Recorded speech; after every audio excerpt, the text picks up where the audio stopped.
You can categorize and label every transaction in Koinly to manage your taxes. Now, tags are the labels that you assign to your transactions in Koinly to show what type of transaction it is. They help Koinly to handle your taxes accurately and prevent you from paying taxes on the wrong transactions. Using the right tags also help you to track your earnings, expenses, and other crypto activity, keeping your tax reporting simple and accurate. But where do you even find them? Simply go to your transaction page. Here you will see all of your transactions. Now click on any transaction.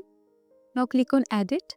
Then here you can see the tag button, and if we click on the tag button, now this is where you can assign the tags for each of your transaction. First of all, we have tags for the income, which includes rewards, mining, airdrop, and fork tag. If you earn coins from staking or platform rewards, tag them as reward. If you generate coins through mining, use the mining tag. If you receive free tokens from an airdrop, label them as airdrop. And if you get coins from a blockchain split, like Bitcoin turning into the Bitcoin Cash, mark them as fork. Now these income tags are so important because they tell Koinly this was the money you earned, which means it may be taxable. Next group of tags is for interest and payments, which includes lending interest, salary, other income, and cashback tags. If you earn interest by lending your crypto, tag it as lending interest. If you get paid in crypto for your work or services, use the salary tag. If you receive income that doesn't fit in any other category, then you will mark it as other income. And if you earn cashback rewards from exchanges or crypto cards, label them as cashbacks. Just like the first group, these tags are also treated as income for tax purposes. The difference is, while the first group covers the one-time events like the rewards or mining, the second group is about ongoing income, things like salaries or interest. This way, Koinly organizes your earnings properly and keeps your tax report accurate. Finally, we have the third group of tags. These are non-income tags, which includes fee refund, loan, margin loan, realized profit and loss, funding fee, and futures fee.